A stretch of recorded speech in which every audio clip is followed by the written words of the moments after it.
Welcome to this news event held by the law firm Pifer Wolf, Carr, Kane, Conway, and Wise, or Pifer Wolf for short. You'll be hearing from 4 speakers today, and then we'll open the floor for questions during the Q&A period. The Q&A period will be for reporters only, and if you wish to ask a question, use the raise your hand function and your line will be unmuted when it's your turn to ask a question. For more info, go to piferwolf.com, where you can find the news release, the discrimination charge filing, and more. And also, we'll drop a direct link to the news release in the chat window in a moment. As I mentioned, you'll be hearing from 4 speakers today. First, Kevin Conway, partner at Pifer Wolf. Second, Ashley K. Sletwald, partner at Pifer Wolf. Third, Officer AJ Torres. And fourth, Officer Keith Poole. So let's begin with our first speaker, Kevin Conway, partner at Pifer Wolf. Good afternoon. My name is Kevin Conway. I'm an attorney and partner at the law firm Pifer Wolf, Carr, Kane, Conway, and Wise, Pifer Wolf for short. We are here today to discuss the filing of a new discrimination charge with the Ohio Civil Rights Commission over the race and religion-based harassment committed by former Sheffield Lake Police Chief Anthony Campo. It is not the first discrimination charge filed against former Chief Campo. Our client, Sheffield Lake Police Officer AJ Torres, is a decorated law enforcement veteran. He has been employed by the Sheffield Lake Police Department since his 2013 retirement from distinguished service in the Ohio State Highway Patrol. Officer Torres is also deeply involved in charitable community work, and he leads an annual mission trip to El Salvador. Yet, Officer Torres was repeatedly the victim of racist and religion-based harassment perpetrated by former Chief Campo. Campo even went so far as to imply Officer Torres was a pedophile in photoshopped images he created on city computers and posted to the police department bulletin board. And as we know, Officer Torres was not former Chief Campo's only victim. Last fall, Officer Keith Poole, who is also our client and joins us today, spoke out publicly about his own experience and how he was targeted by the former police chief. One of those incidents was captured in a viral video of Chief Campo attaching a KKK sign to Officer Poole's jacket. Campo then paraded around the department wearing a pointy KKK hat. Now, the city denies that Campo's conduct constitutes race discrimination, characterizing it as merely banter. If it wasn't bad enough that the former police chief was engaged in rampant workplace harassment, now the city that hired him is trying to minimize his revolting racial and religious discrimination. The city of Sheffield Lake will face a reckoning for both its and its former police chief's despicable behavior. Officer Torres deserves justice and respect. He's a devoted public servant who has dedicated his life to serving the community. It's time that the city of Sheffield Lake take responsibility for the racist harassment of Police Chief Campo and address the effect it's had on the community and its employees. My partner, Ashley K. Sletwald, will get into the details of the case, and then you will hear directly from Officer Torres and Officer Poole. That concludes my opening statement. I look forward to taking your questions. Thanks again. That was Kevin Conway, partner at Pifer Wolf. Let's proceed to our second speaker, Ashley K. Sletwald, partner at Pifer Wolf. Oh, Ashley, you're muted. My apologies. Good afternoon, everybody, and thanks for joining this news event. I'm Ashley K. Sletwald, partner at Pifer Wolf and lead counsel for Officer Torres. Officer Torres is a hero. He's a true public servant and an exemplary member of our community. Among his many awards and accommodations with the State Highway Patrol, Officer Torres received the O.W. Merrill Meritorious Award for heroism for saving a child from a burning car, the Robert M. Chiaramonte Humanitarian Award for Public Service, and the Ohio State Highway Patrol's Retiree of the Year Award for continued service to the community and abroad. He was twice voted Trooper of the Year by his peers. Officer Torres' life is a testament to his sustained dedication to service. Yet Sheffield Lake and its former police chief, Anthony Campo, refused to treat Officer Torres with the honor and respect that he has earned. So Officer Torres has filed a charge of discrimination with the Ohio Civil Rights Commission because it is illegal under federal and state law to harass an employee due to race or religion. And that is exactly what Chief Campo did to Officer Torres. Campo created both racist and anti-Catholic images to ridicule and mock Officer Torres at work. Campo posted these images on police department bulletin boards and showed them to other employees.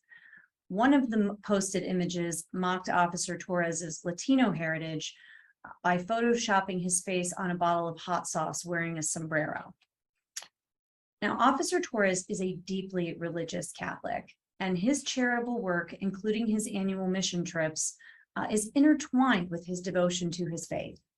Each year, he works with Catholic churches to fund donations to impoverished communities in El Salvador, which he then delivers personally.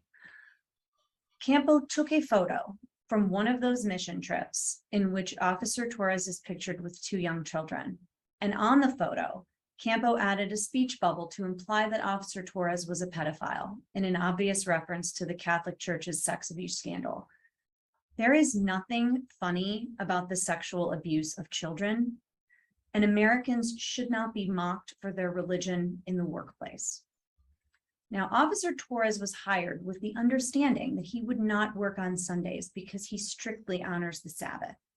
Yet Campo relentlessly mocked Officer Torres for not working on Sundays and for his observance of Lent and abstaining from eating meat on Fridays throughout the year. Campo created and posted images of Officer Torres's face on a priest's body, making fun of his attending church on Sundays rather than being at the police station. Sadly, none of this comes as a surprise because Campo has shown the world who he really is. As we have all seen on video, Campo's attacks on Officer Torres were not an anomaly. Last year, Campo made a KKK sign and used it to cover the police label on the jacket of our client, Officer Poole, the department's only Black officer. Campo gathered the other employees to show them what he had done and laughed at Officer Poole.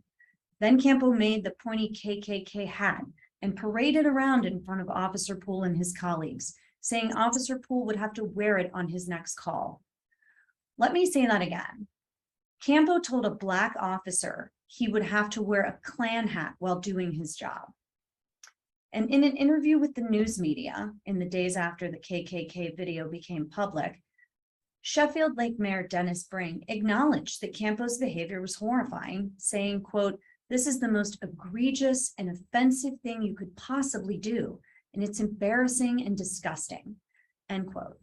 Now, let's be clear, Campo does not deny doing any of these things. Yet, incredibly, the city of Sheffield Lake now denies that Campo discriminated against Officer Poole, claiming the KK incident was merely, quote, "inappropriate and in poor taste," end quote.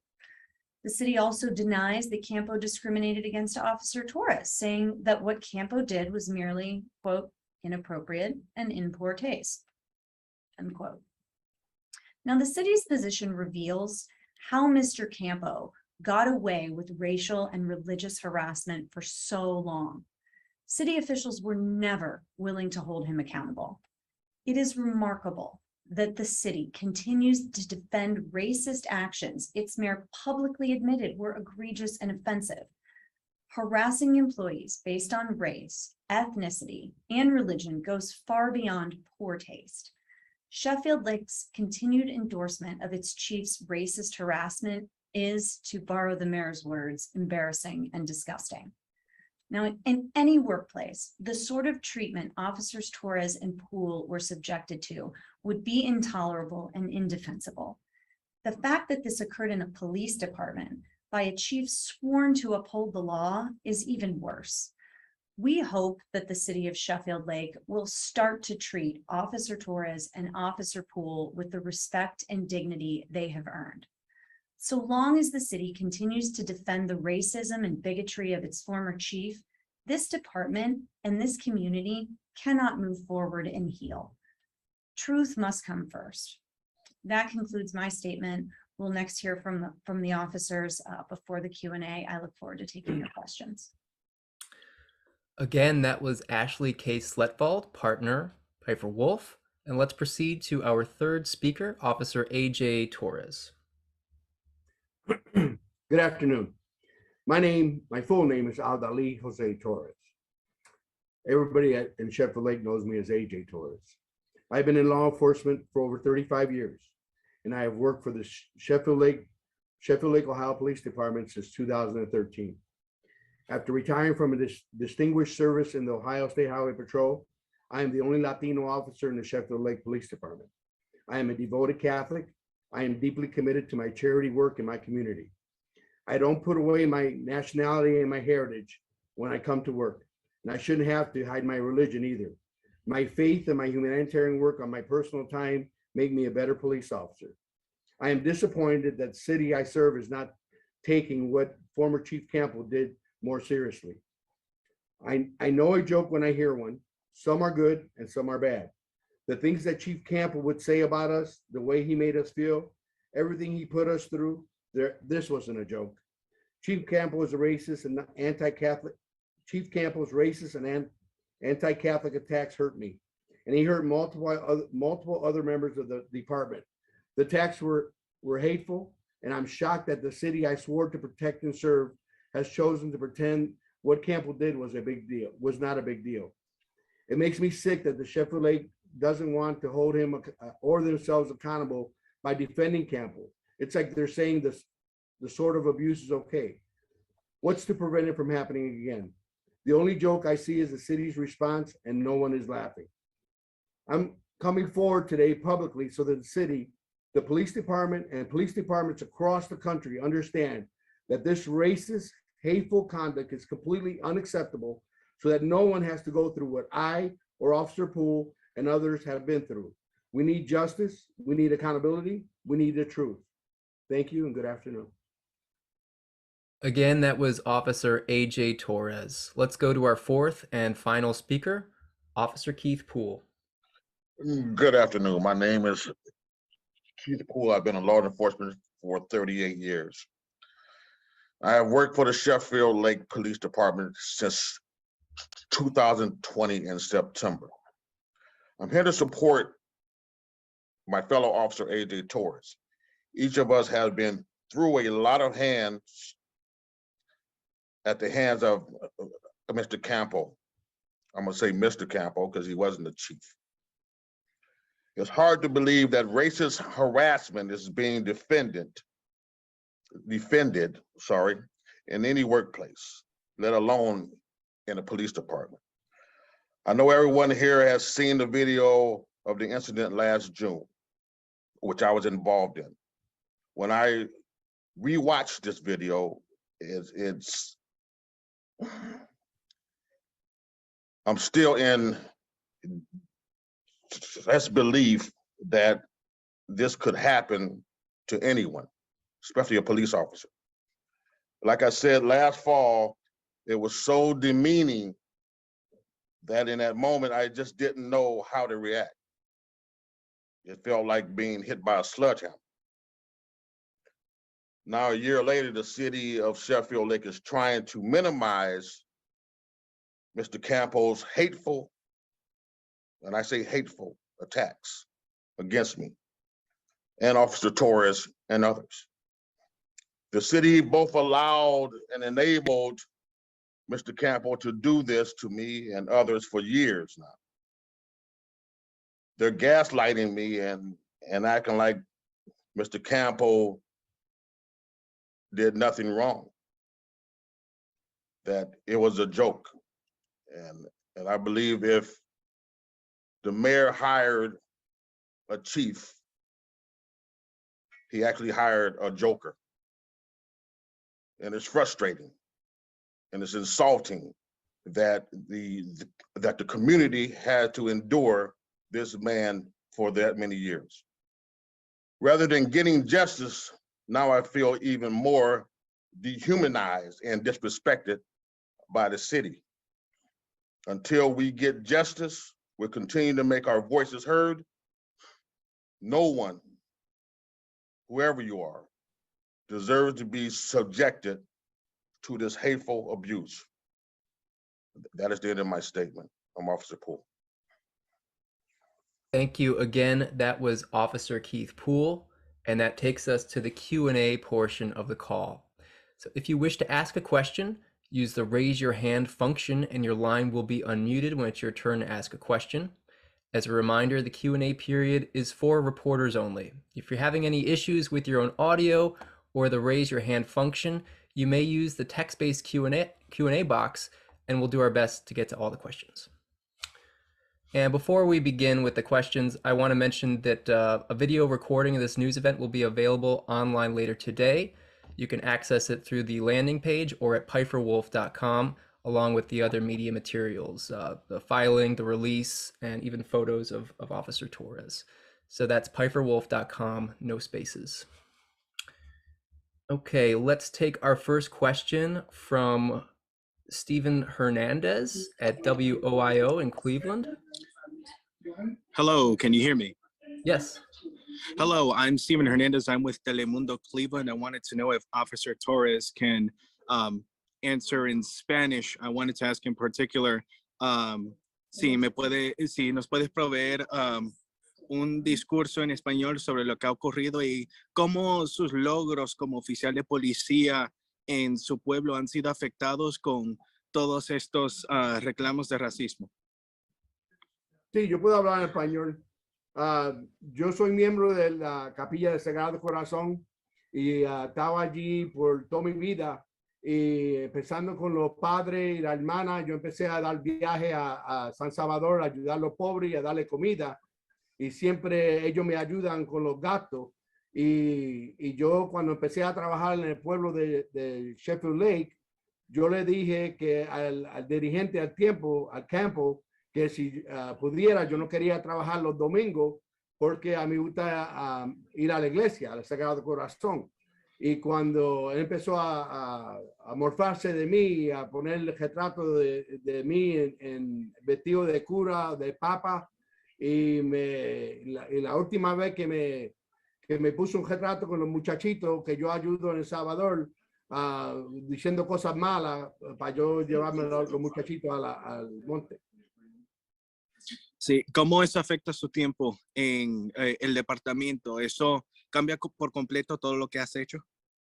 Sí, eso me ha dolido mucho y por eso yo vine ahora, porque para enseñar que el oficial Poole no era el único que me dio pena, porque sentía como oficial Poole era el único, pero yo lo estaba manteniendo por 8 años y me gustaba el trabajo, me gustaba la comunidad donde yo trabajo.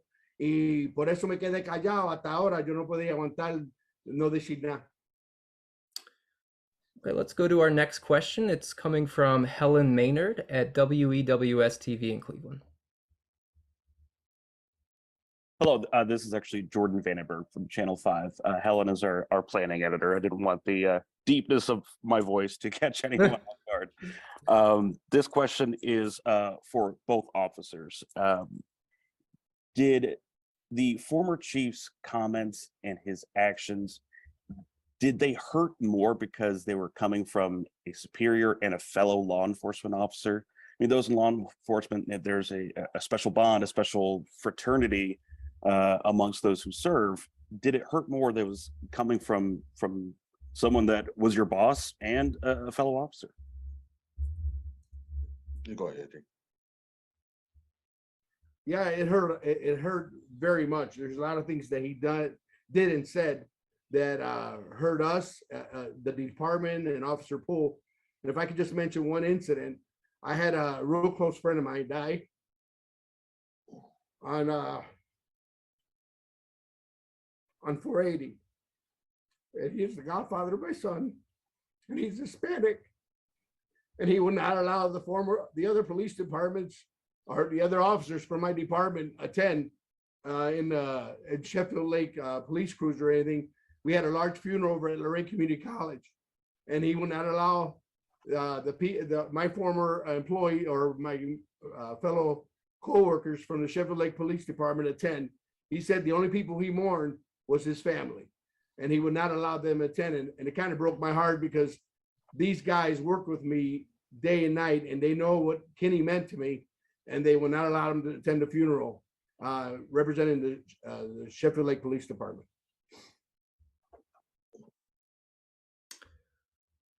Thanks. Let's go to our next question.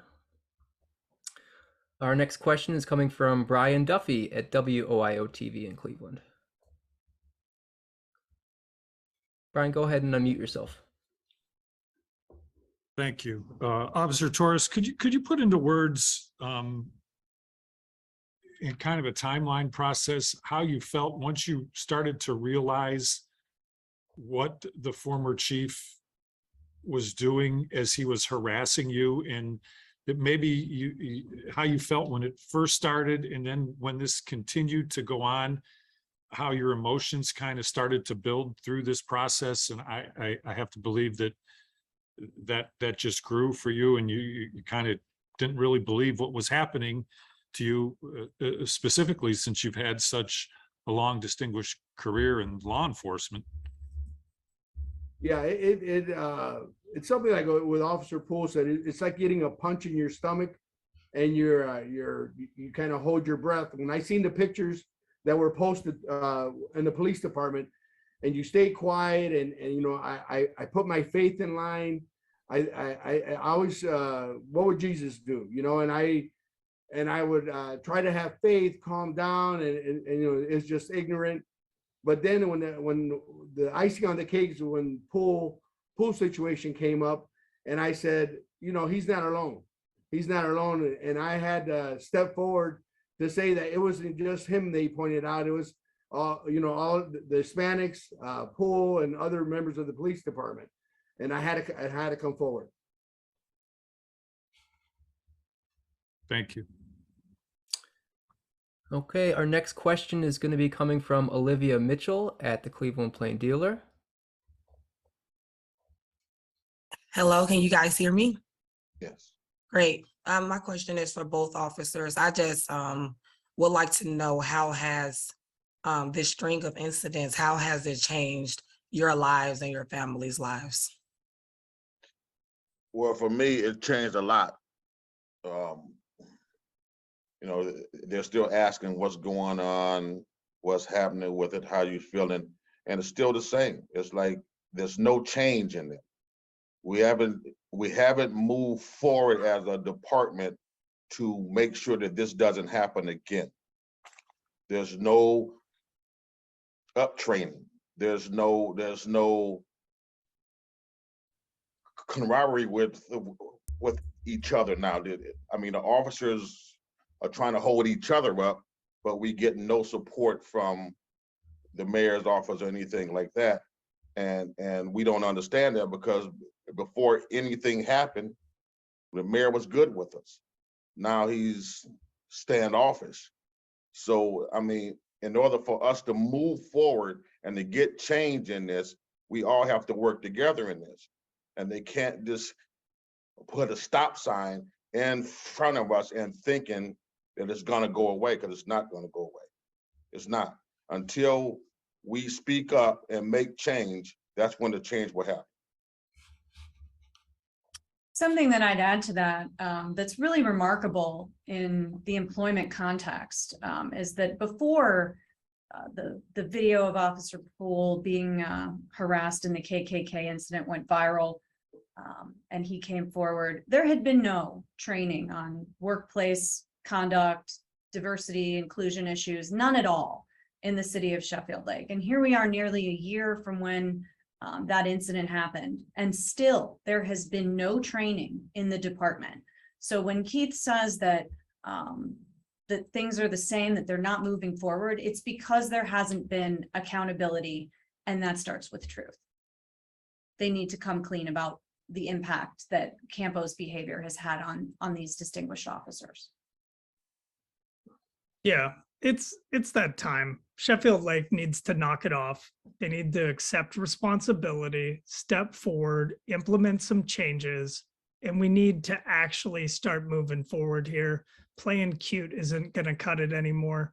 This is egregious, and we need change, and change needs to start now. Great, thank you. Before we take our next question, I just want to remind folks how to pose their questions. If you wish to ask a question, you can use the raise your hand function and your line will be unmuted when it's your turn to ask a question. And as a reminder, the Q&A period is for reporters only. If you have any issues with your own audio or the raising your hand function, you can use the text-based Q&A box and we'll do our best to get to all those questions. All right, let's take our next question. It's coming from Teresa Brain at the New York Daily News. Yeah, well, We can hear you, Teresa. yeah, great, thank you. Yeah, I just wanted, because former Chief Campos, he was in that office for decades, right? 30 years or something. I mean, so it's hard to believe this would have been the first time, but I guess the first time anyone's gone public. So can anyone speak to the degree, the damage that might have been done to the community and to other officers? You know, because getting away with it is longer than just you two officers. I mean, it has to be. It didn't just start. I'll say that from an investigative standpoint, we have requested all of Officer Campo's, or I guess former Chief Campo's personnel records, and we don't believe that we've received them all. There's some stories and things of past incidents that we expect to find documentation of once we're able to fully dig into that. So I'll ask the officers to give any specific responses they'd like. Well, AJ would know a lot more than I would, because I was only there for like 8 months. I couldn't really speak on that. Well, as far as my point, I've been there for going on 9 years, and I know we have a lot of community support. I work for an awesome community. If we weren't allowed to communicate with the community as far as anything with the police department, we had a meeting in our basement one time, and a letter was written to Campo, reference things that were happening in the police department, and we got scorned if we were to say anything to the police, anything to the community as far as what's happening in the police department. So nobody ever said anything because we wanted our jobs. So like I said, I work for a good, awesome community. The people are fantastic. There's a little crime, but we do what we're supposed to do as police officers. But we were not allowed to say anything as far as what's going on in the police department to anybody in the community. Otherwise, we'd be in trouble. Did this behavior spill over into any of your colleagues? The colleagues have been great. They've been standing behind us every step of the way. So let's go down to the officers and dispatchers. I mean, we all are feeling just about the same pain. But no, they've been great. The community has been, like AJ said, has been awesome to us. They come up to us and they say, "We're sorry this happened to you. This is not us. This is not our community." We only 3.8 square miles, I believe. And I mean, they've been awesome. A lot of those people in our community, I work with them because I was the school resource officer at Brookside High School. So I know all their kids. So they know me and they know how I perform. Thanks. Let's go to our next question. It's coming from Nicholas Evans at Ohio Capital Journal. Nicholas, go ahead and unmute yourself when you're ready. Hi guys, this is Nick. Just a kind of a series of just quick sort of fact-checking questions. Are both of you still employed at Sheffield Lake? Yes. Yes. Okay. Have you faced any, especially before that, Officer Poole? I believe when the incident happened with your jacket, I think Ashley said you were the only Black officer. Is that still the case in the department? No, we do have another one. Okay. But were you the only Black officer at the time, though? Yes. Cool. So make sure I have that correct. And the last thing is, have you guys seen any immediate sort of like reaction from your fellow officers, like any negative response from fellow officers because of these complaints that you've put forward? Absolutely not. No, we've had a complete 100% support from our fellow officers. Okay, They're great. wonderful. They're like brothers. Okay, just wanted to double check. Thank you very much. Great. Our next question is coming from Nicole Acevedo at NBC News. Nicole, go ahead and unmute your line when you're ready. Can you guys hear me? Yes. Yes, Awesome. Sort of a clarificatory question, Officer Torres. You also mentioned you were the only Latino officer at the police station. Did I hear that correctly? yes, ma'am. And would you say this kind of conduct that you described from Mr. Campo, has it been for over what time period since you started at the station or more recently? No, it was through, ooh, I'm sorry. No It worries. happened through the 8 years that I've been involved. It was Okay. on and off. And I know that you're also, I would imagine now, Mr. Poole, you're not the only Black officer anymore. I could imagine that, correct me if I'm wrong, in assuming that there's a chance that the police force in the community will continue to diversify as the years go forward. What kind of changes would you feel comfortable seeing at the station to make sure that what you're doing today is actually paying off in the future? Accountability and training. We all need diversity training, whether it be me or AJ or our white officers. In order to be a family, we need to work together. We have a lot of, there's some negativity out there in the world. I mean, everybody's not going to be our friend. So we have to stick together. So if we continue to work together like we are, and there's officers in our department, and every one of them, we are trying to work together. We're trying to get past this all together. That's the only thing that's gonna have us move forward. And without that, we got nothing. Yeah, and those are changes that will last like beyond, like regardless who ends up being Beyond. chief. Exactly. Yes. Got it. All right. Let's go to our next question. Our next question is a follow-up from WEWS TV in Cleveland. I appreciate the opportunity to ask a second question, and this is for the attorneys. In your experience, I mean, where do these two individual cases rank in terms of just how egregious they are? And secondly, did I hear correctly? There's been no sort of equity, diversity, inclusion training under the former chief's tenure, and that's still the case? You heard that correctly, and it's not even just during the former chief's tenure. There has been no diversity, equity, inclusion training at any time that we can find in Sheffield Lake. Shortly after the video of what Campo did to Officer Poole last summer went viral, the fire department immediately implemented such training. But the police department still has not conducted any training and has rejected numerous offers for folks to come in and provide free training. I mean, people understand that a department where something this, to borrow the mayor's words, egregious and offensive could happen, needs some training, needs some understanding of the way to behave in the workplace.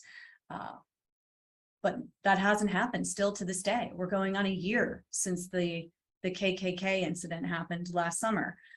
Anytime that a white person invokes the KKK in relation to a Black person ranks among the most egregious ways that you can harass someone in the workplace. There is absolutely no excuse for that, and particularly by someone who is sworn to uphold the law.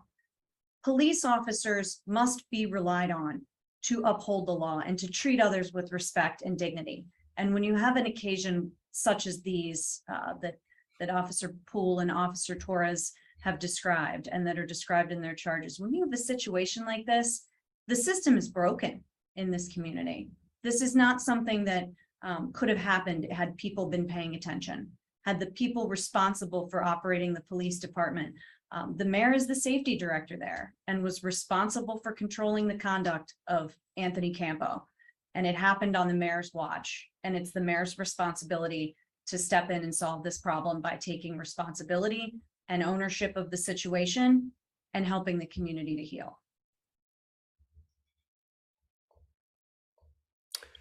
Great. Thank you. I'm not seeing any questions in the queue at this moment. So just so everyone knows where to get more information following today's news conference, you can connect with the speakers you've heard from today by contacting Max Carlin at area code 216-225-6765. That's 216-225-6765. And as we mentioned, a recording of this news event and the related media materials will be available online at Piper Wolf. The materials are available now. The recording will probably be up a little later today. I'll do one last check for questions. I'm not seeing any further questions in the queue at this time. So we would like to thank you all for joining this news event held by the law firm Piper Wolf, Carr, Kane, Conway, and Wise. And that concludes today's news event. Thank you very much.